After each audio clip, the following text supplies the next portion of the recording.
پڑھنا بندے کا رات کے پیٹ میں، رات کے درمیانی حصے میں. تہجد اصل میں جسے کہتے ہیں وہ نہیں ہے کہ جو عام طور پر لوگ فجر سے کچھ دیر پہلے جاگ گئے اذان سے اور جلدی سے 8 نفل پڑھ لیے. یہ تہجد نہیں ہے، یہ تو فجر کا ضمیمہ بنا لیا. ہر نوافل ہے، عبادت ہے، اس کے بھی جو اس کے برکات ہیں وہ ظاہر ہوں گی، جو اس کا ثواب اور اجر اللہ دے گا.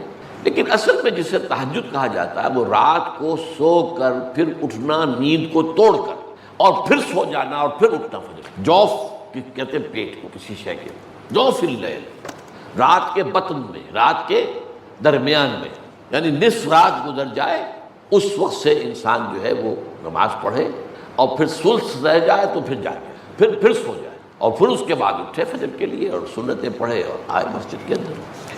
تو یہاں آپ نے فرمایا وَصَلَاةُ الرَّجُلِ فِي جَوْفِ اللَّيْلِ، اور اپنے اس قول کے لیے حضور نے آیتیں تلاوت فرمائی وہی دو آیتیں. یہاں یہ سورہ سجدہ کی آیت نمبر 16 اور 17 ہیں. تتجافا جنوبہم عن المضاجع، اللہ تعالیٰ اپنے خاص محبوب بندوں کی یہ صفات بیان کر رہا ہے کہ ان کے پہلو اپنے بستروں سے علیحدہ رہتے ہیں. رات کے وقت جاگتے، بستر پر لیٹیں گے تو سو جائیں گے. تتجافا جنوبہم عن المضاجع یدعون ربہم خوفا وطمعا، وہ اس وقت اپنے رب کو پکارتے ہیں، دعائیں کرتے ہیں، خوف کے ساتھ بھی، اس کے مواخذے کا خوف، اس کے عذاب کا خوف، اس کے باز پرس کا خوف، اس کی ناراضی کا خوف، جہنم کا خوف، و طمعا، اور طمع کس کی؟ اللہ راضی ہے، اللہ کے اجر و ثواب کی بھی طمع ہو. لیکن سب سے بڑی طمع کیا ہے؟ اللہ مجھ سے راضی ہے. اس لیے سب سے اونچا مقام یہی ہے، رضی اللہ عنہم ورضوا عنہ، اللہ ان سے راضی ہو گیا، وہ اللہ سے راضی ہو گئے. یہ باہمی رضا ہے، بندہ اپنے رب سے راضی رہے. وہ ہے کہ تسلیم و رضا جو بھی دنیا میں آ رہا ہے اس پر شکوہ، اللہ کا شکوہ زبان پر جو بھی آ رہا ہے یہ میرے رب کی طرف سے، وہ میرا مولا ہے، آقا ہے، دوست ہے، میرا خیر خواہ ہے. اسے معلوم ہے کہ اس شر کے پیچھے کون سا خیر آ رہا ہے، مجھے کیا پتا، مجھے تو شر نظر آ رہا ہے، خیر تو نظر نہیں آ رہا. اس لیے فرمایا گیا کہ ہو سکتا ہے عسیٰ ان تکرہوا شیئا وہو خیر لکم وعسیٰ ان تحبوا شیئا وہو شر لکم واللہ یعلم وانتم لا تعلمون. ہو سکتا ہے تمہیں کوئی چیز بری لگے حالانکہ اسی میں تمہارا خیر ہے. عین ممکن ہے تمہیں کوئی چیز اچھی لگتی ہو حالانکہ اس میں تمہارا یہ شر ہے. اللہ جانتا ہے تم اس کیفیت کے اندر دنیا کی زندگی گزارے، اللہ تعالیٰ آخرت میں اسے راضی کر دے گا، اللہ اس سے راضی ہو جائے گا. اس قرآن کو اچھی سے اچھی خوشلحانی کے ساتھ پڑھو. من لم یتغن بالقرآن فلیس منا، جو قرآن کو بہتر سے بہتر انداز میں، اچھی سے اچھی آواز میں، خوشلحانی کے ساتھ پڑھنے کی کوشش نہیں کرتا وہ ہم میں سے نہیں ہے. بلکہ ایک مرتبہ حضور رات کے وقت آپ گشت پر تھے اپنے ساتھیوں کے حالات معلوم کرنے کے لیے. حضرت ابو موسیٰ اشعری رضی اللہ تعالیٰ عنہ ایک صحابی ہیں، ان کے گھر کے پاس سے گزر ہوا، وہ رات کو تہجد پڑھ رہے تھے، کھڑے ہوئے کیف کے عالم میں قرآن تلاوت کر رہے ہیں. حضور کو بہت پسند آئے ان کی قرات، کافی دیر تک وہاں کھڑے سنتے رہے. اب انہیں کیا پتا کون سن رہا ہے، بالکل اسی طرح سمجھ لیجئے ایک بات یاد آئی ہے. حضور فرماتے ہیں کہ جس طرح کان لگا کر اللہ قرآن کو سنتا ہے کسی چیز کو نہیں سنتا. ہمیں نظر نہیں آتا نا، ہمیں معلوم نہیں، ہم قرآن پڑھ رہے ہیں تو سننے والا کون ہے؟ سب سے زیادہ کان لگا کر خود اللہ. یہاں اس لیے مجھے یاد آیا کہ ابو موسیٰ اشعری کو کیا پتا تھا کہ کون سن رہا ہے. وہ اپنی کیفیت میں نماز میں تہجد میں قرآن کی تلاوت کر رہے تھے، اور ظاہر بات ہے ان کے گھر ایکڑوں میں بنے ہوئے نہیں تھے، ایک ایک کمرہ، ایک ایک کوئی حجرہ، ایسے ہی تو گھر تھے نا صحابہ کے. لہذا حضور پاس سے گزرے، آواز آئی، کافی دیر سنتے رہے. اس کے بعد آپ تشریف لے گئے، صبح فجر میں ملاقات ہوئی تو حضور نے تحسین کے انداز میں فرمایا یا ابا موسیٰ انک قد اوتیت مزمارا من مزامیر آل داؤد. اے ابو موسیٰ تمہیں تو آل داؤد کے سازوں میں سے ایک ساز اللہ نے عطا فرما دیا ہے.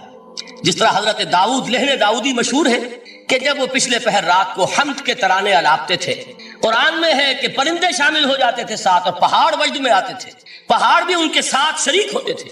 تو جس طرح کا اللہ نے ان کو لہن عطا فرمایا تھا، حضور نے تحسین کے انداز میں فرمایا ہے ابو موسیٰ اشعری اللہ نے تمہیں بھی آل داؤد کے سازوں میں سے ایک ساز عطا فرمایا. بہرحال قرآن مجید کا جو یہ میوزک ہے، قرآن کے الفاظ کا جو حسن ہے، جہاں تک حسن معنوی ہے وہ تو ہر ہر لفظ میں ہے، لیکن یہ حسن ظاہری، حسن صوتی، حسن لفظی یہ اپنے کلائمیکس پر آپ کو نظر آئے گا سورہ رحمان میں. لیکن قرآن میں یہ سورت اس اعتبار سے بھی ممتاز ہے، اس کی 4 آیات پر ذرا توجہ کریں گے، عجیب حقائق سامنے آئیں گے.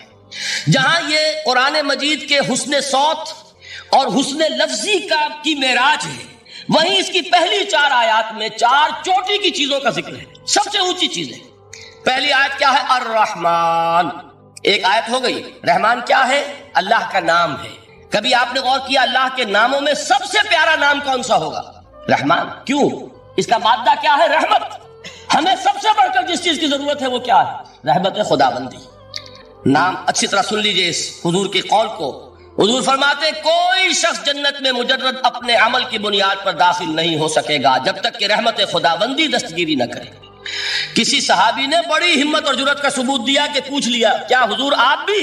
جب آپ نے فرمایا کوئی شخص داخل نہیں ہو سکتا جنت میں محض اپنے عمل کی بنیاد پر جب تک کہ رحمت خداوندی جو ہے وہ دستگیری نہ فرمائے. پوچھا گیا کیا آپ بھی؟ آپ نے فرمایا ہاں میں بھی. آپ انداز کیجئے کہ اگر محمد الرسول اللہ بھی رحمت خداوندی کے ضرورت مند ہوں تو تابع دیگرا چے رسد ہماری تو سب سے بڑی ضرورت رحمت خداوندی. اب یہ رحمت جو ہے قرآن مجید میں اللہ تعالیٰ کی یہ شان دو الفاظ کے ذریعے سے آتی ہے، رحیم اور رحمان. اور کوئی مادہ نہیں ہے جس سے دو نام بنتے ہوں اللہ کے، لیکن یہ مادہ ہے واحد رحمت کا کہ جس سے رحمان بھی ہے رحیم بھی ہے. رحیم صفت مشبہ ہے، رحمت دائم ہو جائے گی، مستقل ہوگی تو رحیم کہیں گے. اور رحمان اس میں رحمت کی ہے وہ شان ہے کہ جیسے ٹھاٹھے مارتا ہوا سمندر ہو، ہیجان کی کیفیت، طوفانی کیفیت. رحمت خداوندی کا طوفانی جوش وہ ہے رحمان. آپ تو رہتے اس علاقے میں ہیں، آپ کو معلوم ہے عرب اگر بھوکا مرا جا رہا ہو تو کیا کہے گا؟ انا جوعان. پیاسا مرا جا رہا ہو انا عطشان. بہت غضبناک ہوگا غضبان. غضبان آصفہ قرآن میں آیا ہے، بہت غضبناک. رحمان جس کی رحمت جو ہے جوش میں ہے، ٹھاٹھے مارتے ہوئے سمندر کے مانند. تو یہ اللہ تعالیٰ کے ناموں میں سب سے پیارا نام. اب آگے چلیے. الرحمن علم القرآن. رحمان نے قرآن سکھایا. رحمت خداوندی کا سب سے بڑا مظہر، رحمان کی رحمانیت کا سب سے بڑا مظہر قرآن ہے. ان میں جو منطقی ربط ہے اس کو سمجھتے جائیے. اچھا آپ یہ سوچئے جو علم بھی انسان کو حاصل ہوا وہ کس نے دیا؟ اللہ نے. سائنس کا علم کس نے دیا؟ اللہ نے. علم آدم الاسماء کلھا. وہ علم الاسماء جو حضرت آدم کو دے دیا گیا تھا ازل میں، یہ اسی کا ظہور ہے، یہ اسی کی ایکسفولیشن ہے جو ہو رہی ہے اور ہوتی رہے گی ابھی. اور دوسرے علم ہے وہ کس نے دیا؟ اللہ نے دی. لا یحیطون بشیء من علمہ الا بما شاء. مخلوق میں سے کوئی اللہ کے علم میں سے کسی شے کا احاطہ نہیں کر سکتا مگر وہ جتنا اللہ دینا چاہے. لیکن یہ کہ تمام علوم میں چوٹی کا علم قرآن. نوٹ کرتے جائیے، چوٹی کی چیزیں جمع کیجیے. اللہ کے ناموں میں چوٹی کا نام رحمان. اللہ نے جو کچھ انسان کو سکھایا اس میں چوٹی کا علم قرآن. خلق الانسان. انسان کو پیدا فرمایا. سوال یہ کہ حیوانات کو کس نے پیدا فرمایا؟ آسمان کس نے پیدا کیے؟ زمین کس نے پیدا کی؟ فرشتے کس نے پیدا کیے؟ کیا مطلب خلق الانسان؟ اس کی تمام مخلوقات میں اس کا کلائمیکس، اس کی تخلیق کی معراج، اس کے تخلیق کا نقطہ عروج انسان ہے. یہ ہے کہ جو مسجود ملائک بنا ہے. وَلَقَدْ كَرَّمْنَا بَنِي آدَمَ وَحَمَلْنَاهُمْ فِي الْبَرِّ وَالْبَحْرِ وَرَزَقْنَاهُمْ مِنَ الطَّيِّبَاتِ وَفَضَّلْنَاهُمْ عَلَى كَثِيرٍ مِّمَّنْ خَلَقْنَا تَفْضِيلًا. تو تخلیق میں سب سے اونچی تخلیق انسان کی. علموں میں سب سے اونچا علم قرآن کا. اللہ کے ناموں میں سب سے اونچا نام رحمان. کہ وہ ذات باری تعالیٰ سے جدا ہے. یہ بھی نہیں کہہ سکتے کہ اس کی ذات کا جزو لا ينفک ہے. کچھ اسی طرح کا تعلق ہے قرآن مجید کا ذات باری تعالیٰ کے ساتھ. لیکن یہ مسئلہ قرآن مجید میں خود بیان ہوا اور سورہ حشر کی آیت میں تو یہ فرمایا گیا. اللہ تعالیٰ نے اپنے اس کلام کی عظمت کو یوں بیان کی، وہ عظمت کما ہیا، جیسے کہ وہ فی الواقع ہے، اور جس کا کہ گویا کہ پورا ادراک ہمارے لیے اپنی بہت سی محدودیتوں کی وجہ سے ممکن نہیں. لیکن ایک تمثیل کے پیرائے میں سمجھایا، لو انزلنا ھذا القرآن علی جبل لرأیتہ خاشعا متصدعا من خشیۃ اللہ وتلک الامثال نضربها للناس لعلهم یتفکرون. اگر ہم نے اس قرآن کو کسی پہاڑ پر اتار دیا ہوتا تو تم دیکھتے کہ وہ دب جاتا اور پھٹ جاتا اللہ کے خوف سے. اور یہ مثالیں ہیں جو ہم لوگوں کے لیے بیان کرتے ہیں تاکہ وہ غور کریں، تدبر کریں، سمجھیں. ما لا یدرک کلہ لا یدرک کلہ. اگرچہ بتمام و کمال عظمت قرآن کا فہم ان کے لیے ممکن نہیں ہے، لیکن کسی درجے میں تو کچھ انعکاس اس کا ہو جائے، کچھ اندازہ ہو جائے. انسان اپنی ذہنی سطح کے اعتبار سے، اس کی مناسبت سے کسی درجے میں عظمت قرآن کا اندازہ کر لے تو اللہ تعالیٰ کے ان الفاظ کو سامنے رکھے کہ لو انزلنا ھذا القرآن علی جبل لرأیتہ خاشعا متصدعا من خشیۃ اللہ. اب اس آیت کو سمجھنے کے لیے سورہ اعراف کی آیت نمبر 143 کو سمجھنا ہوگا. اسی اصول کے تحت کہ القرآن یفسر بعضہ بعضا، قرآن کا ایک حصہ دوسرے حصے کی تشریح کرتا ہے. وہاں یہ واقعہ بیان ہوا ہے کہ حضرت موسیٰ علیہ السلام کو جب اللہ تعالیٰ نے کوہ طور پر طلب فرمایا 30 راتوں کے لیے، جس میں بعد میں 10 کا اضافہ کر کے وہ ایک 40 رات کا ایک کورس بنا، دن رات، اس موقع پر جو مخاطبہ الہی، مکالمہ الہی سے مشرف ہوئے حضرت موسیٰ علیہ السلام، تو ان کی آتش شوق بھڑکی اور انہوں نے بڑی جرت کر کے یہ درخواست کر دی، رب ارنی انظر الیک، پروردگار مجھے اپنا دیدار بھی عطا فرما، مجھے موقع عنایت فرما، میں تجھے دیکھ سکوں۔ یہ ان کی وہ آتش شوق کا مسئلہ، لیکن جواب کیا ملا؟ لن ترانی، تو مجھے ہرگز نہیں دیکھ سکتے، ولکن انظر الی الجبل فإن استقر مکانہ فسوف ترانی۔ لیکن ظاہر بات ہے کہ حضرت موسیٰ علیہ السلام کو بات سمجھانے کے لیے کچھ مشاہدہ بھی کرانا تھا۔ فرمایا تم مجھے نہیں دیکھ سکتے، البتہ اس سامنے کے پہاڑ پر نگاہ جماؤ، ہم اس پر اپنی ایک تجلی ڈالیں گے۔ یہ اگلی الفاظ کے اندر وضاحت ہے، میں یہاں پہلے سے بیان کر رہا ہوں سمجھانے کے لیے۔ اگر وہ پہاڑ ہماری اس تجلی کو، تجلی کسے کہتے ہیں؟ جلا، روشنی، تو اللہ تعالیٰ کی طرف سے کوئی خاص اس کے نور کا جب پرتو ہوتا ہے کسی شے پر تو وہ اس کی تجلی ہے۔ ہم اپنی ایک تجلی اس پہاڑ پر ڈالیں گے، اگر وہ اس کو جھیل جائے، اپنی جگہ کھڑا رہ جائے، تو تم سمجھنا کہ شاید تم بھی ہمیں دیکھ سکو۔ فلما تجلی ربہ للجبل، اب یہاں وہ لفظ آ گیا، جب اللہ نے تجلی اپنی پہاڑ پر ڈالی، جعلہ دکا وخر موسیٰ صعقا، وہ پہاڑ ریزہ ریزہ ہو گیا اور حضرت موسیٰ بے ہوش ہو کر گر۔ اب یہ بے ہوش ہو کر گر جانا، جبکہ وہ تجلی براہ راست بھی نہیں ہے، بالواسطہ ہے۔ مشاہدہ جو کر رہے حضرت موسیٰ وہ بالواسطہ ہے، تجلی پہاڑ پر، لیکن یہ کہ اس کا بھی بالواسطہ اس کا جو ہوا ہے، اس کی جو تاثیر ہوئی حضرت موسیٰ علیہ السلام پر کہ وہ اس کی تاب نہ لا سکے اور بے ہوش ہو۔ یہاں سے یہ بات سمجھ میں آتی ہے کہ یہ تجلی یہ ذات باری تعالیٰ تھی جس نے کوہ طور کو جلا کر بھسم کر دیا یا ٹکڑے ٹکڑے کر دیا، ریزہ ریزہ کر دیا۔ اب ذات الہی کے ساتھ جو تعلق ہے کلام الہی کا، اور یہ صفت جو لا عین ولا غیر کے درجے میں ہے ذات کے ساتھ، تو وہی تاثیر اس کلام الہی کی۔ لو انزلنا هذا القرآن على جبل لرأيته خاشعا متصدعا من خشية الله وتلك الأمثال نضربها للناس لعلهم يتفكرون۔ اس حقیقت کو اس دور میں اپنے مطالعے کی محدودیت کا اعتراف کرتے ہوئے عرض کر رہا ہوں کہ میرے نزدیک جس قدر پرشکوہ انداز میں علامہ اقبال نے بیان کیا ہے اسی کیفیت کو، وہ شاید اس کی کوئی مثال نہ مل سکے۔ فاش گویم آنچ در دل مزمرست، یہ کتابیں نیست چیزیں دیگر، میں صاف ہی کہہ دیتا ہوں جو میرے دل میں چھپی ہوئی بات ہے۔ فاش گویم آنچ در دل مزمرست، یہ کتابیں نیست، اس قرآن کو کتاب نہ سمجھو، یہ کچھ اور شے ہے، چیزیں دیگر است۔ اب وہ چیزیں دیگر کیا ہے؟ وہی جو میں نے عرض کیا، ذات باری تعالیٰ اور کلام کا صفت باری تعالیٰ ہونا، اس کے بنا پر جو مناسبت ہے، جو قرب ہے، جو مشابہت ہے۔ مثل حق پنہاؤ ہم پیداست، زندہ پائندہ گویاست، اس کلام میں اللہ تعالیٰ کی ساری صفات کا انعکاس موجود۔ یہ بات ویسے بھی سمجھ میں آتی ہے، کوئی شخص ذرا گفتگو کرے، چند جملے جب وہ ادا کرے گا اپنی زبان سے تو معلوم ہو جائے گا کہ اس کے فہم کا، اس کی دانش کا، اس کے مطالعے کا حدود اربع کیا ہے اور اس کے ذہن کی سطح کیا، سمجھ میں آ جائے گی۔ اس لیے کہ کلام جو ہے وہ متکلم کی پوری شخصیت کی عکاسی کر رہا ہوں۔ تانت بازی راگ پایا، چند جملے کسی نے کیا پتہ چل گیا کہ یہ کس سطح کے آدمی ہیں، علمی اعتبار سے، معلوماتی اعتبار سے، تہذیبی اعتبار سے، کلچرڈ ہیں یا نہیں ہیں، یہ ساری باتیں چند جملوں میں۔ تو اللہ تعالیٰ کی بھی جملہ صفات کا عکس اس قرآن میں موجود، ان میں سے جن چند چیزوں کا ذکر علامہ نے شعر میں کیا، وہ جو سورہ حدید کی آیت ہے، هو الاول والآخر والظاہر والباطن، اللہ الظاہر بھی ہے الباطن، اتنا ظاہر کہ اس سے زیادہ ظاہر کوئی شے نہیں اور اتنا باطن کہ اس سے زیادہ چھپی ہوئی کوئی شے نہیں۔ اسی لیے حضور سے جو منقول ہے الفاظ کہ پروردگار انت الظاہر فلیس فوقک شیء وانت الباطن فلیس دونک شیء، یہی کیفیت قرآن کی ہے۔ مثل حق پنہاؤ ہم پیداست، پنہا بھی ہے ظاہر، جیسے ذات باری تعالیٰ، اور جیسے اللہ تعالیٰ کی شان ہے جو آیت الکرسی کے شروع میں آئی، الحی القیوم، مثل حق پنہاؤ ہم پیداست،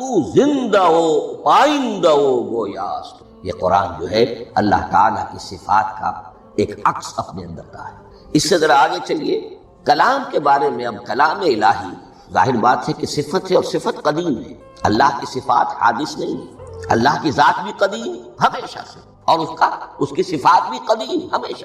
اور یہ جو کلام الہی ہے، ظاہر بات ہے کہ یہ جو ہماری زبان کے حروف و اصوات ہے، کلام الہی تو ان سے منزہ ہے، مبرہ ہے، ماورا ہے، اعلیٰ ہے، عرفا ہے. ہماری زبانوں کے حروف و اصوات، الفابیٹس جگہ جگہ تبدیل ہو جائیں گے. انگریزی کے کچھ اور ہیں، اردو کے کچھ اور ہیں، عربی کے کچھ اور ہیں. کلام الہی ان تمام سے اعلیٰ، عرفا، منزہ اور مبرہ ہے. یہ کلام الہی جب بھی نازل ہوا ہے، ظاہر بات ہے حضرت موسیٰ پر اگر کتاب اتاری گئی وہ بھی علم الہی سے آئی، لیکن وہ عبرانی زبان میں آئی.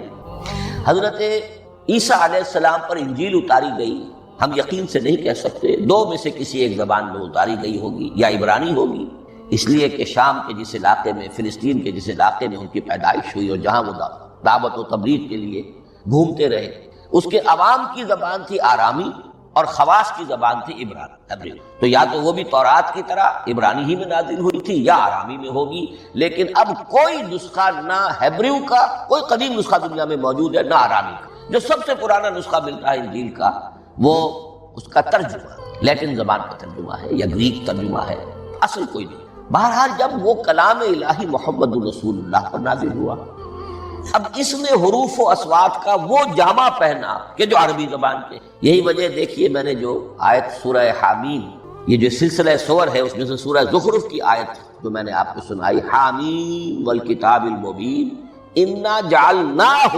قرآنا عربیا لعلکم تعقلون.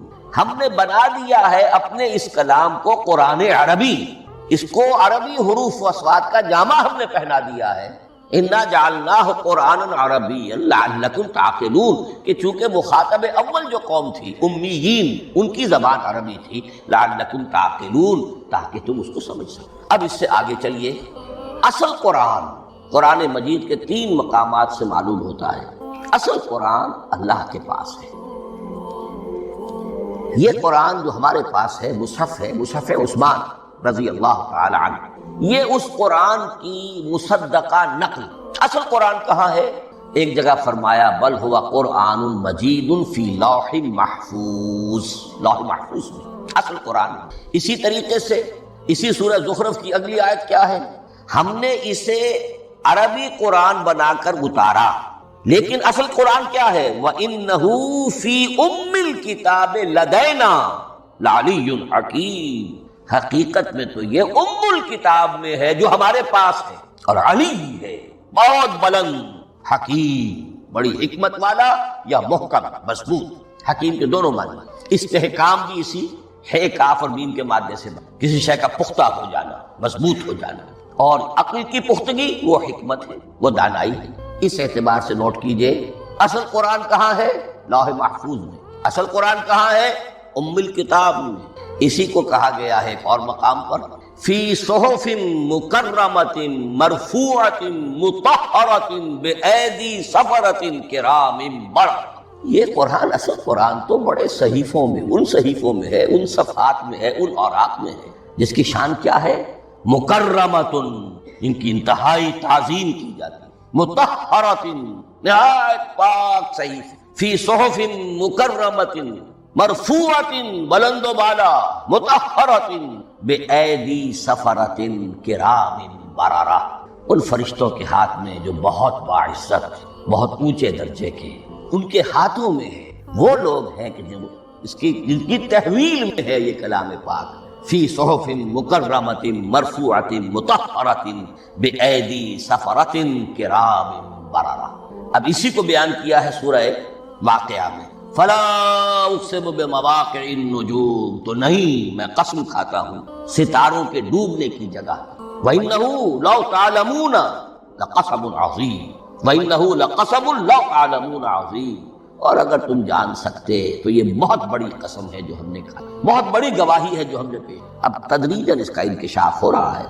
یہ آج جو تصور ہے بلیک ہولز کا، اس سے کچھ اندازہ ہوتا ہے. یہ ستارے کہاں ڈوب جاتے ہیں، بڑے بڑے ستارے نسیم منسیہ ہو جاتے ہیں. ستارے نہیں، پوری گیلیکسیز اس میں گم ہو جاتے ہیں. وہ مقبرے ہیں بڑی بڑی گیلیکسیز کے. فلا اقسم بمواقع النجوم وانه لقسم لو تعلمون عظیم انه لقرآن کریم.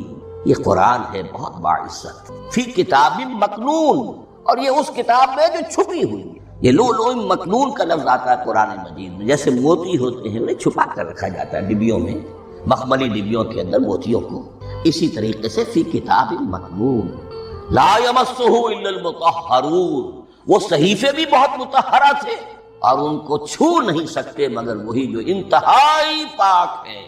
ملائکہ مقربین جن کے قریب سے بھی ہو کر معصیت یا گناہ کا کوئی تصور تک نہیں گزر سکتا، وہ ہیں جو اس کو چھوتے ہیں. ان کے ہاتھوں میں ہے، ان کی تحویل میں. یہ ہے وہ چیزیں کہ جس سے اندازہ ہوا کہ اصل قرآن کہاں ہے.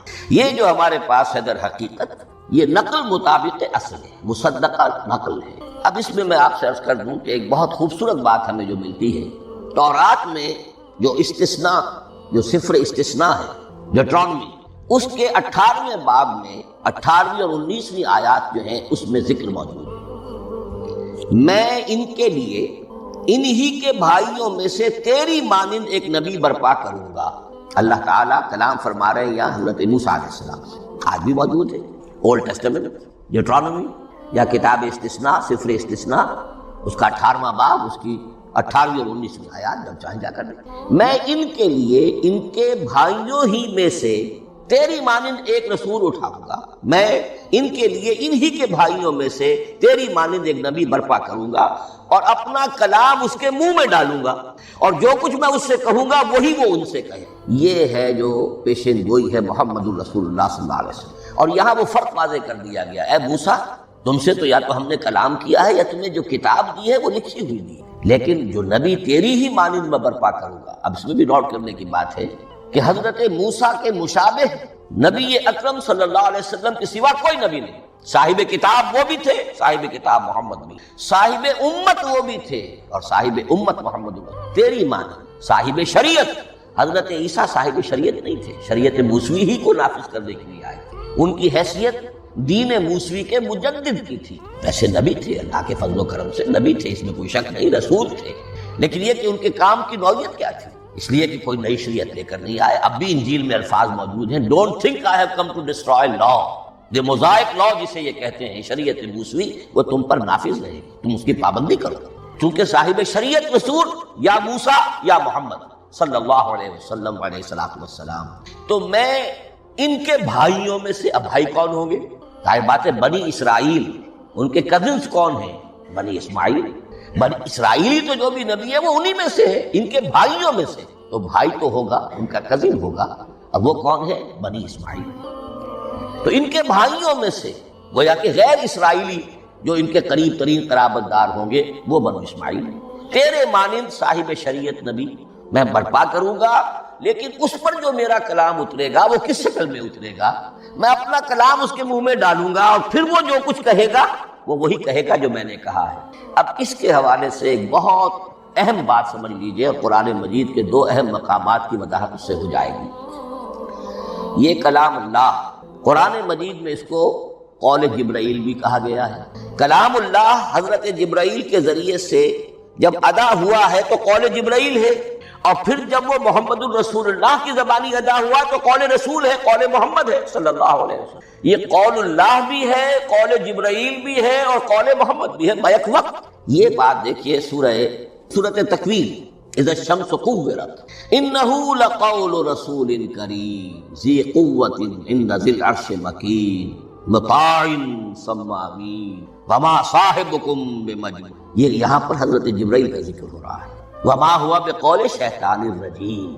محمد تک اس قرآن کو لانے والا تو وہ بلند پائے کا فرشتہ ہے، یہ کوئی شیطان رجیم نہیں ہے.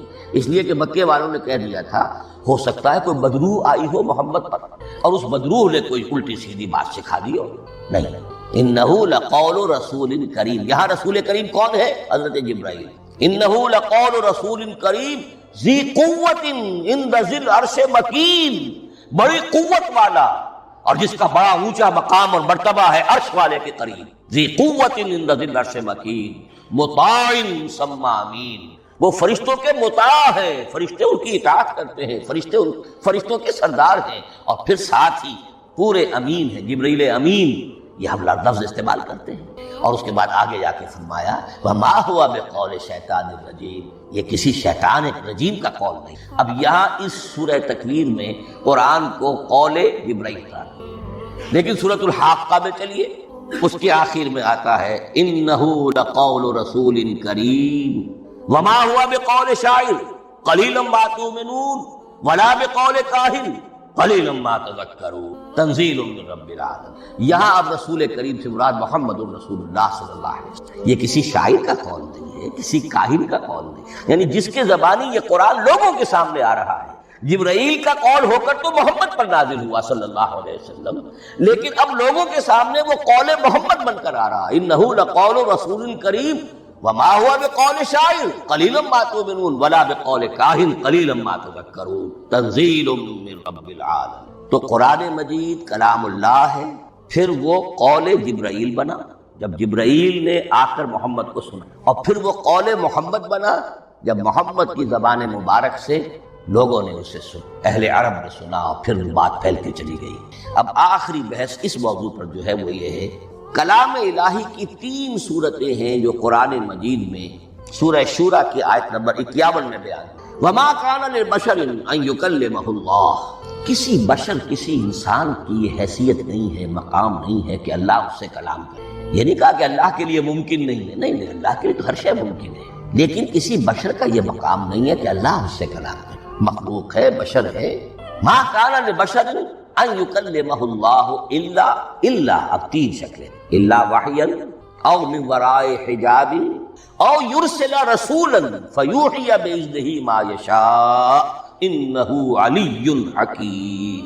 3 صورتیں ہیں کلام الہی، یا تو براہ راست اللہ وحی کرتا بغیر کسی فرشتے کی درمیان میں ذریعہ بنائے ہوئے، اسی کا نام الہام ہے، اسی کا نام تحدیث ہے۔ یہ غیر نبی کے ساتھ بھی ہوتا ہے۔ حضور نے فرمایا ہر نبی کی امت میں محدث ہو جن سے اللہ کلام کرتا ہے، اور میری امت کا محدث عمر رضی اللہ تعالی عنہ۔ محدث، محدث نہیں، محدث کے معنی ہے علم حدیث کا ماہر۔ امام بخاری محدث ہے، امام مسلم محدث ہے۔ محدث تحدیث سے مفعول بنا جس سے بات کی جاتی ہے۔ محدث، اللہ بات کرتا ہے، اللہ دل میں ڈال دیتا ہے، القاء ہو جاتا ہے، الہام ہو جاتا ہے، کوئی فرشتہ درمیان میں نہیں، براہ راست۔ دوسری شکل کلام کی کیا ہے؟ او من وراء حجاب، یہ ہمارے علم کی حد تک صرف حضرت موسیٰ علیہ السلام کی شان ہے، استثنائی شان۔ وَكَلَّمَ اللَّهُ مُوسَىٰ تَكْلِيمًا، اور موسیٰ کے ساتھ تو اللہ نے کلام فرمایا جیسے کہ کلام کیا جاتا ہے۔ فرق کیا تھا؟ من وراء حجاب، پردہ تھا، دیکھ نہیں سکتے، تبھی تو ان کی وہ آتشی شوق بھڑکی تھی۔ کیا قیامت ہے کہ چلمن سے لگے بیٹھے ہیں، صاف چھپتے بھی نہیں، سامنے آتے بھی نہیں، کلام بھی فرما رہے ہیں، لیکن یہ کہ بات مجھے دیدار عطا کرنے کے تیار نہیں، رب ارنی انظر الیک۔ لیکن یہ جو کلام ہے ہمارے علم کی حد تک براہ راست اس دنیا میں حضور سے ہوا ہے معراج کی شب، لیکن وہ 7ویں آسمان پر۔ اس دنیا میں ہمارے علم کی حد تک یہ کلام براہ راست من ورائے حجاب صرف حضرت موسیٰ علیہ السلام کی استثنائی شان۔ اور تیسرا ہے او یرسل رسولا فیوحی باذنہ ما یشاء، یا تیسری صورت یہ کہ اللہ کسی پیغامبر کو بھیجتا ہے جو وحی کرتا ہے جو اللہ چاہے۔ یہ تیسری شکل ہے وحی کی۔ قرآن مجید اس تیسری شکل میں نازل ہوا ہے محمد رسول اللہ صلی اللہ علیہ وسلم۔ حضور کو جو الہام ہو جاتے تھے، جو حضور کو القاء ہو جاتا تھا، جو آپ کے دل میں براہ راست اللہ کی طرف سے وحی آتی تھی، وہ قرآن میں شامل نہیں ہے۔ اگرچہ حضور کے خواب بھی سچے تھے، وہ بھی اللہ کی طرف سے ہوتے تھے، شیطان کی آمیزش نہیں ہو سکتی، لیکن یہ بھی قرآن میں شامل نہیں ہے۔ قرآن میں شامل ہے تیسری قسم کی وحی، او یرسل رسولا، پھر ہم بھیجتے ہیں ایک پیغامبر کو فرشتوں میں سے۔ اللہ یستفی من الملائکۃ رسلا ومن الناس، اللہ چن لیتا ہے فرشتوں میں سے بھی اپنا پیغامبر اور انسانوں میں سے بھی۔ تو فرشتے کے ذریعے سے ایک فرشتہ جو اللہ سے لیتا ہے اور انسان رسول انسان تک پہنچا دیتا ہے۔ اب وہ رسول انسان، رسول بشر جو ہے وہ اپنے ہم نوع ہم جنس لوگوں کو پہنچا۔ تو اللہ یستفی من الملائکۃ رسلا ومن الناس، یہاں وہی بات فرمائی او یرسل رسولا فیوحی باذنہ ما یشاء، پھر وہ وحی کرتا ہے اللہ کے حکم سے جو اللہ چاہے۔ یہ کلام الہی کی یہ تیسری شکل ہے جو محمد الرسول اللہ صلی اللہ علیہ وسلم پر نازل ہوا، اور وہ ہے قرآن۔ اب ایک اور بحث جو علمی ہے وہ یہ ہے کہ حضور پر جو اس کا نزول ہوا اس کی کیفیات کیا تھی. دو الفاظ استعمال ہوتے ہیں، انزال بھی اور تنزیل بھی. ان دونوں میں فرق کیا ہے اس کو نوٹ کر لینا چاہیے. لغوی اعتبار سے جان لینا چاہیے، نزل ینزل کسی کا خود اترنا، نازل ہونا، اترنا. انزل ینزل دفعتاً اتار دینا، کسی اور نے کسی شے کو دفعتاً نیچے اتار دینا. یہی مفہوم نزلہ کے ساتھ بے لگ جائے تو آ جاتا ہے، با کے ساتھ نزلہ بے ہی، یہ اتارنے کے مفہوم میں آئے گا. لفظی ترجمہ یہ بھی کر سکتے وہ اترا اس شے کے ساتھ. نزلہ بہ الروح الامین، اس کو لے کر نازل ہوا خود روح الامین فرشتہ علی قلب کا، اے محمد صلی اللہ علیہ وسلم آپ کے قلب مبارک پر. تو نزلہ بے اور انزال اس کے معنی ہے. لیکن اگلا لفظ ہے تنزیل، نزل ینزل تنزیلا، اس کے معنی ہے رفتہ رفتہ، تدریجاً، نجماً نجماً، تھوڑا تھوڑا کر کے، وقفے وقفے سے اتارنا. جیسے عربی میں اعلام کہیں گے کسی کو کچھ بتا دینا، باخبر کر دینا، مطلع کر دینا، بھائی مطلع کر دیا میں نے، اب تم جانو تمہارا کام. یہ اعلام کہلائے. تعلیم کسے کہتے ہیں؟ سکھانا، درجہ بدرجہ، دیکھنا اس کی استعداد کیا ہے. آج یہ کیا بات سمجھ سکتا ہے، میں اتنے ہی درجے تک سمجھاؤں، اب کل میں اسے مزید سمجھاؤں گا، پرسوں مزید سمجھاؤں گا. یہ درجہ بدرجہ کسی شے کو سمجھانا، یہ تعلیم. تو انزل ینزل انزالا یہ ہے اتار دینا دفعتاً، اور نزل ینزل تنزیلا یہ ہے تدریجاً اتارنا. اب قرآن مجید کے لیے یہ دونوں الفاظ مستعمل ہیں، لیلۃ القدر اور لیلۃ المبارکہ. اب یہ دو بھی نوٹ کر لیجئے، قرآن مجید میں چونکہ اہم مضامین کم سے کم دو جگہ پر ضرور آتے ہیں. انا انزلناہ فی لیلۃ القدر، یہاں انزلنا ہے، نزلنا نہیں ہے، انزلنا ہے، ہم نے اتارا اس کو لیلۃ القدر. اور باقی صورت تو آپ کو یاد ہوگی، وما ادراک ما لیلۃ القدر، لیلۃ القدر خیر من الف شہر، تنزل الملائکۃ والروح فیہا باذن ربہم من کل امر سلام ہی حتی مطلع. لیکن یہ اہم مضمون قرآن مجید میں دوسری جگہ بھی ہے. سورہ دخان کے شروع میں فرمایا حامیم والکتاب المبین انا انزلناہ فی لیلۃ مبارکۃ انا کنا منذرین فیہا یفرق کل امر حکیم امرا من عندنا انا کنا مرسلین رحمتا من ربک انہ هو السمیع العلیم. یہ لیلۃ المبارکہ ہے، ایک ہی ہے، لیلۃ القدر اور لیلۃ المبارکہ. ان دونوں کے لیے وہی انزلنا. لیکن یہ کہ سابقہ کتابوں کے اعتبار سے قرآن مجید کا فرق واضح کیا گیا ہے. مثلا سورہ نساء کی آیت نمبر 136 بہت نمایاں ہے، بہت نمایاں. وہاں فرمایا گیا یا ایھا الذین آمنوا آمنوا باللہ ورسولہ والکتاب الذی نزل علی رسولہ والکتاب الذی انزل من قبل.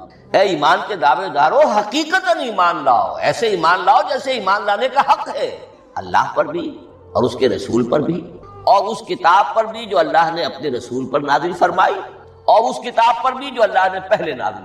لیکن نازل کے لیے یہاں آیا حضور کے لیے والکتاب الذی نزل علی رسول، تنزیل کی شکل میں. اور تورات کے لیے والکتاب الذی انزل من قبل، وہ تو دفعۃ واحدا لکھی ہوئی تختیوں کی شکل میں حضرت موسیٰ علیہ السلام کو دے دی گئی. تو یا ایھا الذین آمنوا آمنوا باللہ ورسولہ والکتاب الذی نزل علی رسولہ والکتاب الذی انزل من قبل. یہ جو تنزیل ہوئی ہے حضور پر، یعنی لیلۃ القدر میں جو رمضان مبارک میں ہے، پورا قرآن لوح محفوظ سے، کتاب مکنون سے، ام الکتاب سے نقل کر کے اتار دیا گیا سمائے دنیا تک. پہلا آسمان جسے ہم کہتے ہیں سمائے دنیا، وہ آسمان جو قریب ترین ہے دنیا.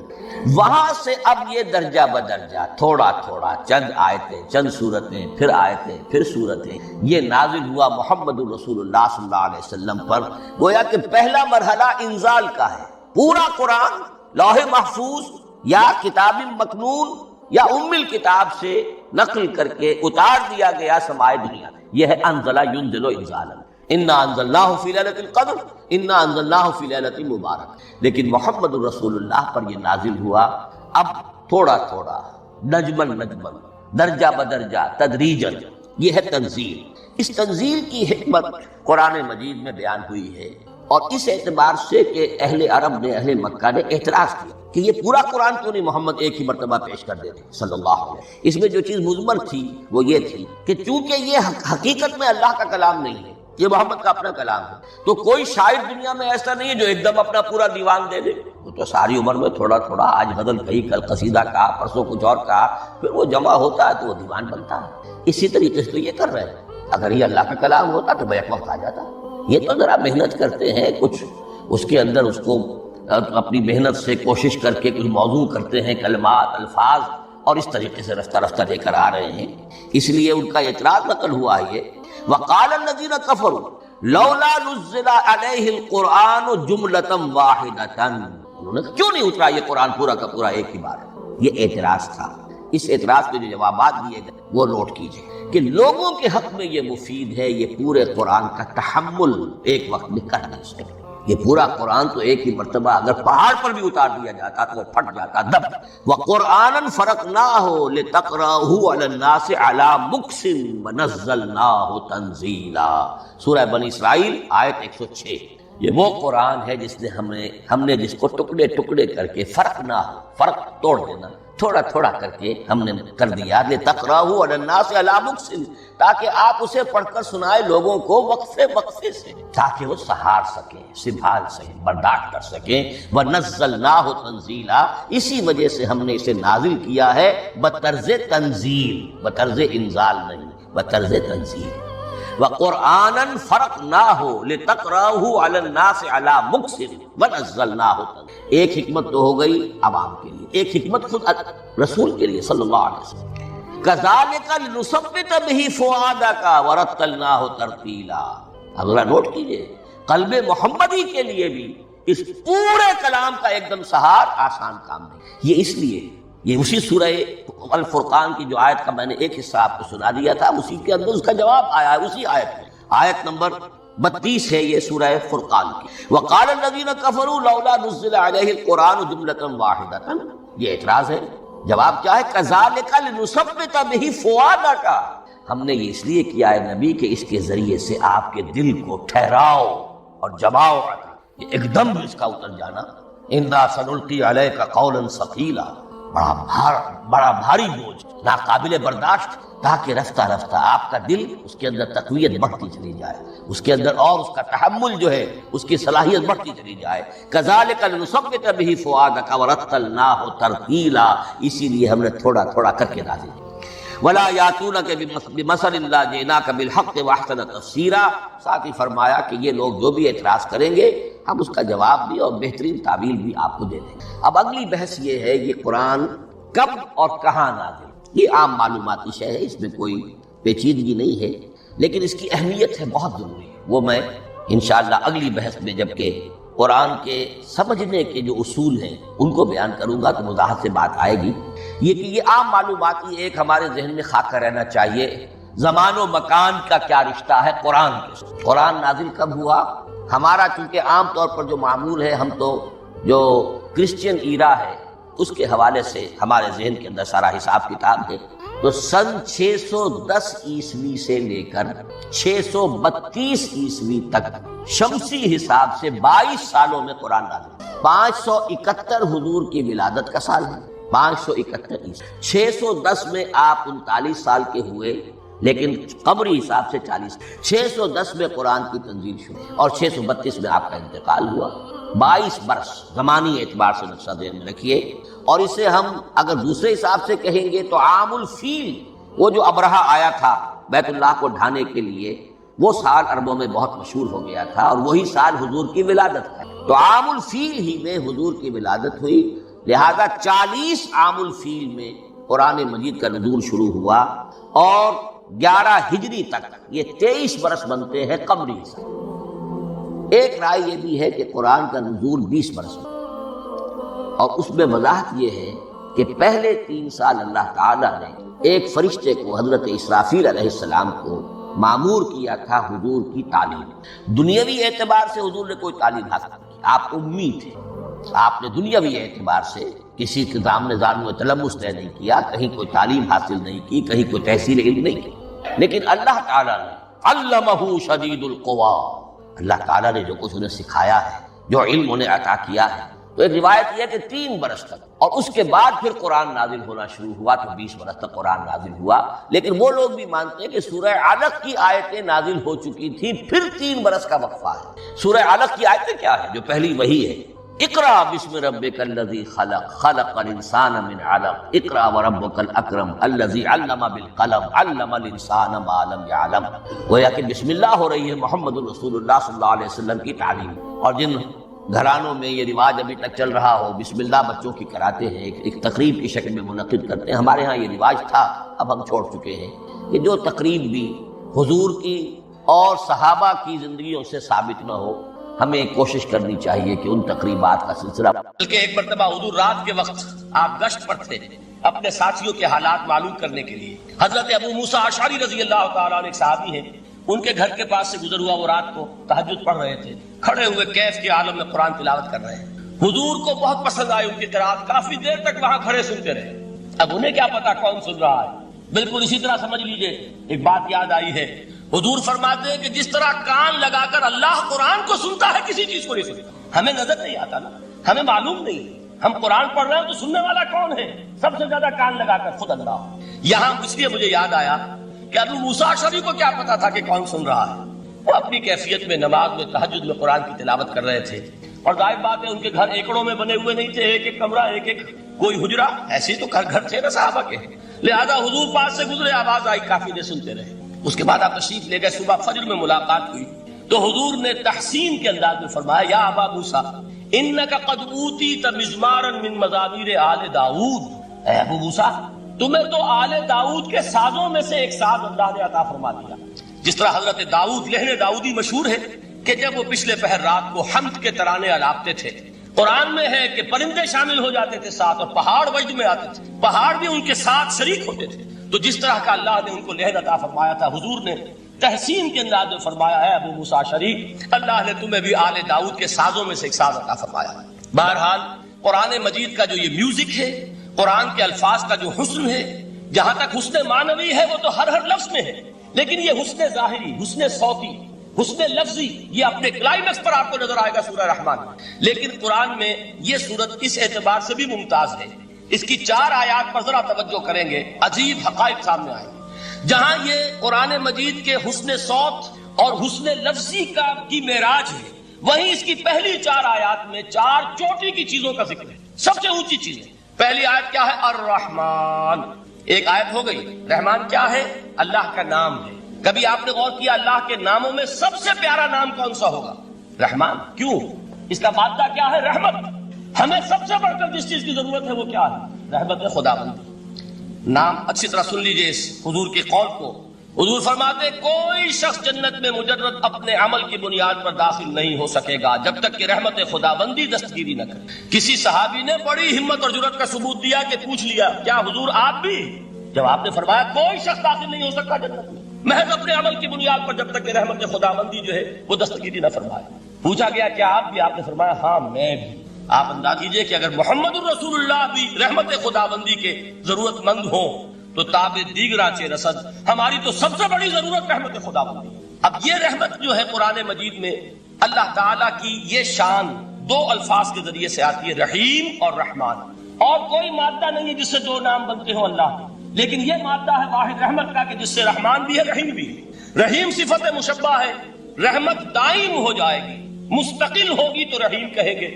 اور رحمان، اس میں رحمت کی ہے وہ شان ہے کہ جیسے ٹھاٹھے مارتا ہوا سمندر ہو، ہیجان کی کیفیت، طوفانی کیفیت.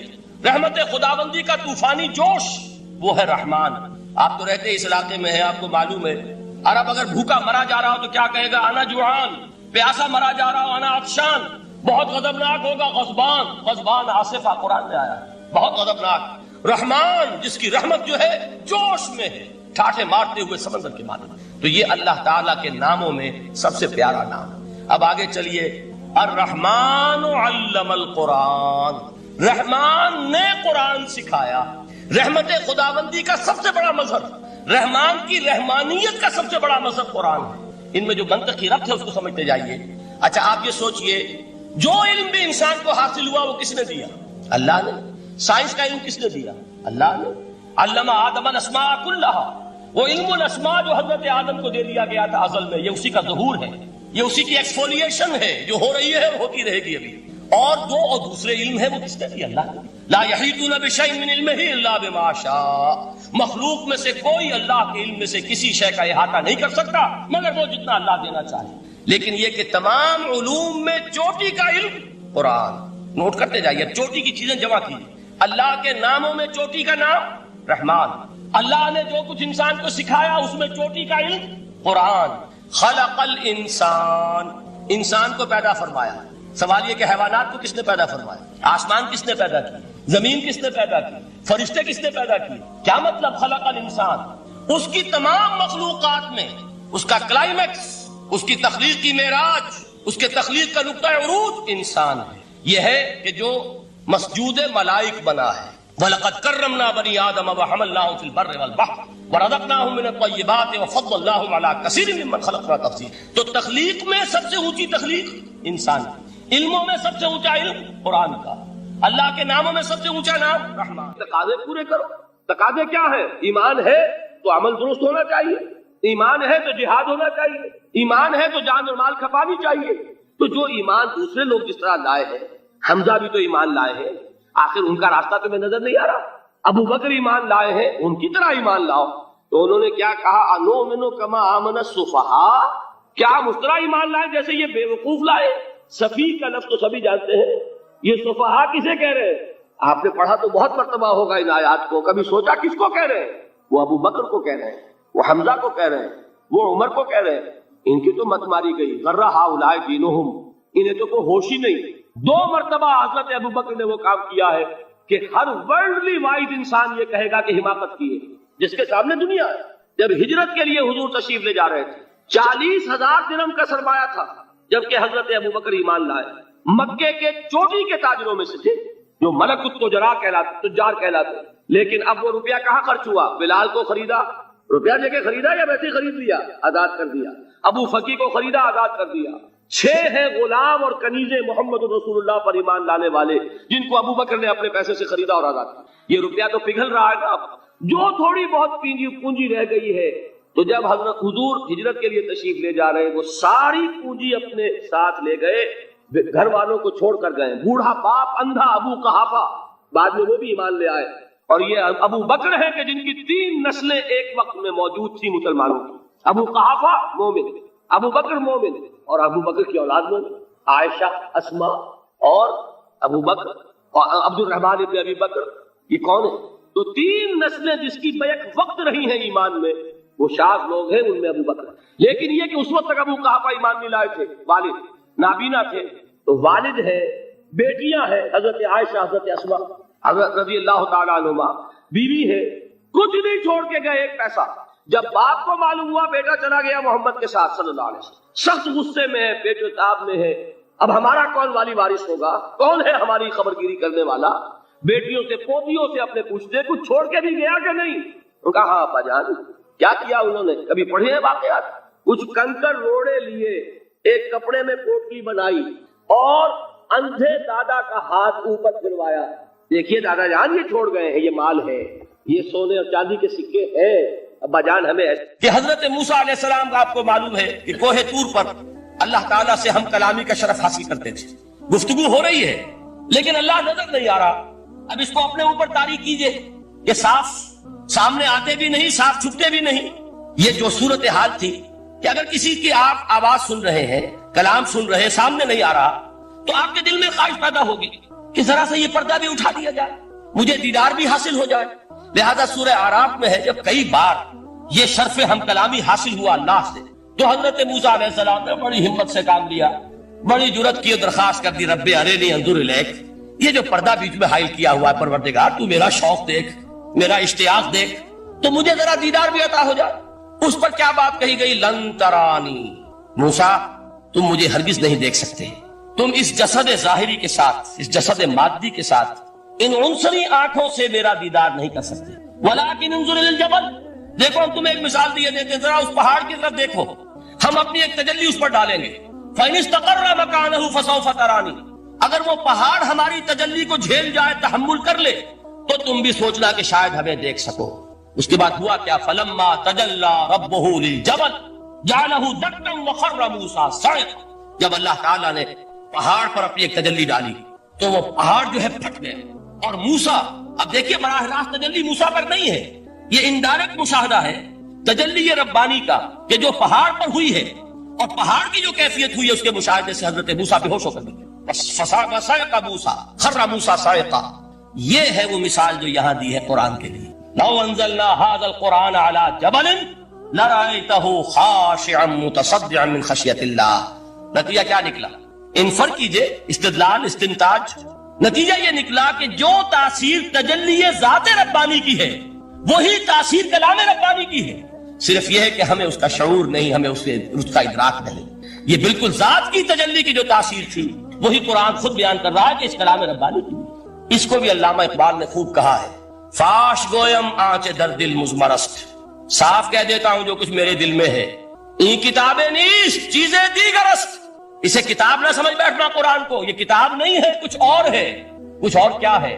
مثل حق پنہاں ہم پیداستو زندہ پائندہ گویاستو. یہ تو جیسے اللہ تعالیٰ کی ذات ہے، مثل حق، ذات حق سبحانہ و تعالیٰ کی طرح یہ زندہ ہے، پائندہ ہے. مثل حق پائندہ گویاستو، یہ جو ہے زندہ ہے، یہ متکلم ہے، کلام نہیں ہے. کل صفات ربانیہ جو ہیں ظاہر اور باطن، مثل حق پنہا، ظاہر و پنہا، اور حی و قیوم جیسے اللہ کی ذات ہے، وہی صفات اس کلام کی ہے.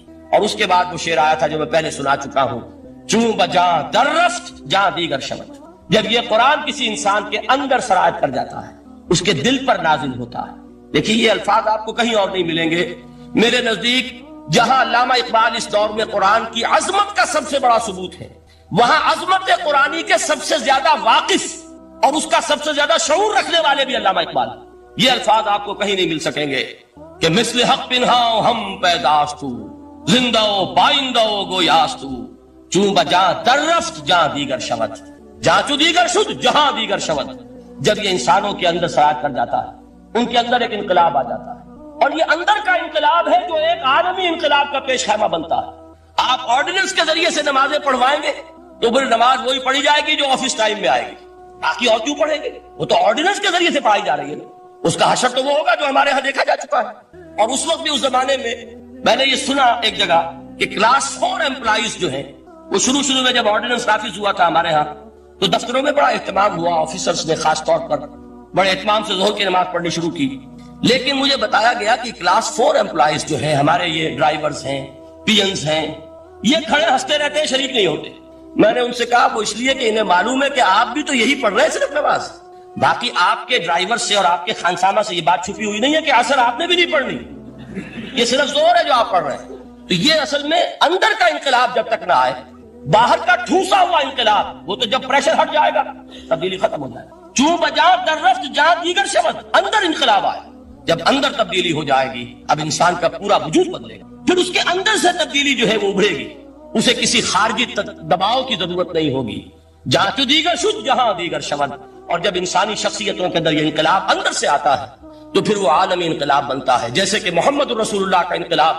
واقعہ یہ ہے کہ اگر جوش کانسپیریسی، عبداللہ ابن سبا کی سازش اگر کامیاب نہ ہو گئی ہوتی اور مسلمانوں کے اندر آپس کا اختلاف اور سر پھٹول نہ ہو جاتا، جو حضرت عثمان کی شہادت، پھر حضرت علی کی شہادت رضی اللہ تعالی عنہما، اور حضرت علی کی دوران خلافت یہ آپس کے جو جنگیں ہوئی، جنگ جمل، جنگ صفین، جنگ نہروان، اگر یہ نہ ہوئی ہوتی تو جس سپیڈ کے ساتھ اور رفتار کے ساتھ انقلاب محمدی کی توسیع ہو رہی تھی علی صاحب الصلاۃ والسلام، کوئی طاقت دنیا میں نہیں تھی. اقبال نے اس کا بھی نقشہ کھینچا ہے کہ تھمتا نہ تھا کسی سے سیل رواں ہمارا. وہ سیل رواں تھا، کوئی روکنے والا نہیں. انٹرنل سیبوٹاج وہ ہے کہ جس نے اس انقلاب کا راستہ روکا. تو واقعہ یہ ہے کہ وہ اندرونی انقلاب حضور نے برپا کیا قرآن کے ذریعے صحابہ میں. اندر سے جو انقلاب تھا اس نے عرب میں ایک انقلاب کی شکل اختیار کی، اور یہ انقلاب جو ہے اتنی اپنے اندر قوت رکھتا تھا، اتنی پوٹینشیلٹی تھی اس کی کہ وہ 20 برس کے اندر کہاں آکسس دریائے جیہو، کہاں اٹلانٹک. تصور تو کی تاریخ میں اس سے پہلے اتنی بڑی کوئی مملکت قائم ہوئی نہیں. کہاں یمن اور کہاں ایشیائی کوچک، ایشیا مائنر ٹرکی، یہاں سے وہاں اور وہاں سے یہاں، اتنی عظیم مملکت حضرت عثمان رضی اللہ تعالیٰ عنہ کے خلافت میں ہو چکی تھی. یہ بات اگر یہ چلتا معاملہ آگے تو کوئی قوت اب نہیں رہی تھی. سلطنت روما ختم ہو چکی تھی، سلطنت کسرا ختم ہو چکی تھی، فرشتے اڑ گئے تھے. اب کون سی طاقت رہ گئی تھی جو شراب کا راستہ روکتی؟ یہ وہ یہودی سازش ہے جس نے اندر سے سبوٹاج کی. بہرحال یہ ہے انقلاب محمدی کا طریقہ، اندر سے تبدیلی. اسی کو علامہ اقبال نے کہا ہے، تیرے ضمیر پہ جب تک نہ ہو نزول کتاب، گرہ کشا ہے نہ راضی نہ صاحب کشاف. یہ قرآن اب بھی تم ایسے محسوس کرو کہ جیسے تمہارے دل پر نازل ہو رہا ہے.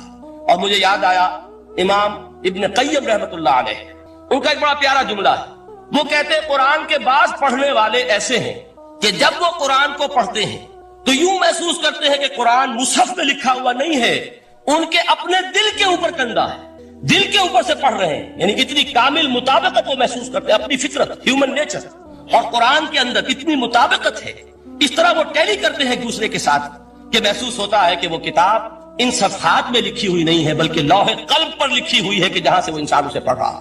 تو پہلی بات تو قرآن مجید کی آیت کے حوالے سے اس پہلو سے ہمارے سامنے آئی کہ جو تاثیر ہے ذات ربانی کی تجلی کی، وہی تاثیر ہے اس قرآن مجید کی، بشرطے کہ ہمارے دل جو ہیں وہ کچھ اپنے اندر اس استعداد اور صلاحیت کو پیدا کرتے. دوسرا مقام ہے سورہ یونس کا. اب کسی کلام کی عظمت کا دوسرا پہلو ہو سکتا ہے اس کی افادیت کے اعتبار سے. اس سے فائدہ کیا ہوگا نوع انسانی کے لیے؟ دیکھیے 2 آیات، یہ عظیم خزانے ہیں عظمت قرآن کے. سورہ یونس میں یا ایھا الناس، اے لوگو، قد جاءتکم موعظۃ من ربکم وشفاء لما فی الصدور وہدی ورحمۃ للمؤمنین. 4 الفاظ نوٹ کر لیجیے. اے لوگو، آ گئی ہے تمہارے پاس وہ چیز تمہارے رب کی طرف سے جو موعظہ ہے. موعظہ کسے کہتے ہیں؟ نصیحت. اس بات کو ذرا سمجھ لیجیے ترتیب کیا ہے. نصیحت اسے کہتے ہیں، جی رہا نہیں جا رہا، میں نے اس کی ترتیب بدلی ہوئی ہے. مجھے یاد دلایا ایک صاحب نے کہ سورہ رحمان کی ابتدائی آیات کا بیان تو رہ گیا، وہ رہا نہیں. میں نے پڑھا کسی اور ترتیب سے تھا، بیان کسی اور ترتیب سے کر رہا ہوں. پڑھنے میں 4، 2 اور 1، اور اب جو میں بیان کر رہا ہوں پہلے 1 آیت سورہ حشر کی جو بیان کی، اب 2 آیات ہیں سورہ یونس کی. لوگوں، تمہارے پاس آ گئی ہے تمہارے رب کی طرف سے موعظت، اور تمہارے سینوں کے اندر جو روگ ہیں ان کے لیے علاج. توجہ کیجیے گا، ہم نے قرآن کو کیا سمجھا ہے؟ صرف ایک مقدس کتاب، ایک حصول ثواب یا ایصال ثواب کا آلہ. قرآن ہے کیا؟ نمبر 1 موعظہ. موعظہ کسے کہتے ہیں؟ وعظ اسے کہتے ہیں وہ بات جس سے دل نرم ہو جائے، دل کے اندر گداز پیدا کرنے والی شے. وجہ کیا ہے؟ اعلیٰ سے اعلیٰ حکیمانہ بات کسی سے کہی جائے، دل سخت ہے، اثر نہیں ہوگا. ایک کرست آ جاتا ہے انسان کے دل کے اوپر، جیسے کہ یہود کے علماء کے بارے میں فرمایا گیا ثم قست قلوبکم فہی کالحجارۃ او اشد قسوہ وان من الحجارۃ لما يتفجر منه الانہار وان منها لما يهبط من خشیۃ اللہ وان منها لما يشقق فيخرج منه الماء. اے لوگوں، پھر تمہارے دل سخت ہوتے چلے گئے، پھر وہ پتھروں کے مانند سخت ہو گئے، بلکہ ان سے بھی زیادہ سخت. اس لیے کہ پتھروں میں تو وہ بھی ہوتے ہیں کہ جو اللہ کے خوف سے گر جاتے ہیں، پتھروں میں وہ بھی ہوتے ہیں کہ جو اللہ کی خشیت سے پھٹ جاتے ہیں، ان میں سے پانی بہ نکلتا ہے. پتھر تو اس طرح کے ہیں، لیکن انسان کا دل جب سخت ہو جائے، جب پتھر بن جائے، تو کوئی شے دنیا کی اس کی سختی کا مقابلہ نہیں کر سکتی. پہلے اس سختی کو نرم کریں گے. جیسے زمین ہے چٹیل زمین، اس زمین کے اندر ہل چلے گا تو بارش جو ہے فائدہ دے گی. اس کو آپ زمین کو نرم کرتے ہیں تاکہ وہ بارش کو جذب کرے، ورنہ چٹیل زمین ہے سخت، وہ پانی بہ جائے گا اور وہ زمین کے اندر جذب نہیں ہوگا. تو پہلا لفظ استعمال کیا موعظہ. یہ قرآن واعظ ہے، نصیحت ہے، دلوں کو نرم کرتا ہے. دلوں پر جو کرست آ گیا ہے سخت، اسے توڑتا ہے، اس میں ہل چلاتا ہے. پھر کیا کرتا ہے؟ پھر جب یہ جذب ہوتا ہے، شفاء لما فی الصدور، جو سینے کے روگ ہیں ان کے لیے شفا. اب آپ غور کیجئے گا، علامہ اقبال نے انہی 2 اعتبارات سے مسلمانوں کا مرثیہ کہا ہے کہ مسلمانوں نے اس قرآن کو نہ موعظہ کے لیے استعمال کیا اور نہ تزکیہ نفس کے لیے استعمال کیا، بلکہ اس کو تو صرف بنا لیا ہے وہ جان آسانی سے نکالنے کا نسخہ یا ایصال ثواب کا آلہ. چنانچہ کہتے ہیں واعظ کے لیے واعظ دستاں زن و افسانہ بند. واعظ جو ہے ہمارے داستانے کہتے ہیں، افسانے کہتے ہیں، قصے کہتے ہیں، لطیفے کہتے ہیں. معنی او پست تو حرف او بلند، اس کے بیان میں معنی تو ہوتے ہیں بہت ہی گھٹیا، نیچے کے پست. الفاظ کا شکو ہوتا ہے، الفاظ بہت اونچے ہوتے ہیں.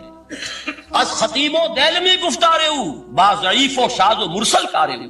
سارا واعظ و نصیحت جو ہو رہا ہے وہ ضعیف حدیثوں کے ذریعے سے، ضعیف روایات بخاری کی ہو، مسلم کی ہو، ترمذی کی ہو، ابن ماجہ کی ہو.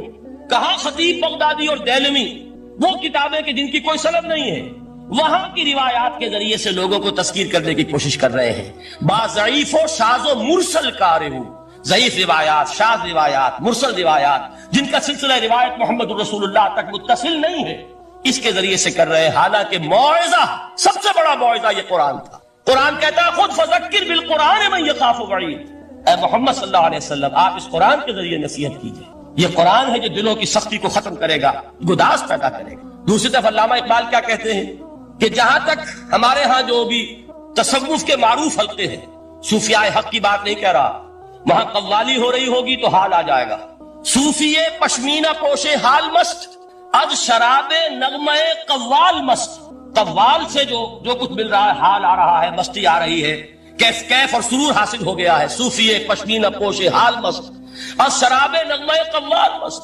لیکن یہ کہ اس کی محفل میں درنمی سعادت بقرآن محفلش، اس کی محفل میں قرآن کا کہیں گزر نہیں ہے، جبکہ محمد الرسول اللہ صلی اللہ علیہ وسلم کی بھی ایک محفل ہوتی تھی، محفل سماع۔ وہ محفل سماع کیا تھی؟ حضور صحابہ سے فرمائش کر کر کے قرآن سنتے تھے۔ حضرت عبداللہ ابن مسعود رضی اللہ تعالیٰ عنہ کی روایت موجود ہے کہ مجھے ایک مرتبہ حکم دیا حضور نے کہ قرآن سناؤ۔ میں نے عرض کیا حضور آپ کو سناؤں؟ آپ پر تو نازل ہوا ہے۔ تو حضور نے فرمایا نہیں، مجھے کسی اور سے سن کر کچھ اور لطف حاصل ہوتا ہے۔ اب امتثال امر میں حضرت عبداللہ ابن مسعود رضی اللہ تعالیٰ عنہ نے سورہ نساء پڑھنی شروع کی۔ 41ویں آیت پر پہنچے، چشم تصور سے دیکھیے کہ حضور بھی تشریف فرما ہے، صحابہ کرام کی محفل ہے، اور صحابہ کیسے بیٹھا کرتے تھے ادب کے ساتھ۔ ایک روایت میں الفاظ آئے ایسے بیٹھتے تھے ساکت و صامت ہو کر، بالکل خاموش، سکون، ساکن اور ساکت اور صامت، کہ جیسے ان کے سروں پر پرندے بیٹھے۔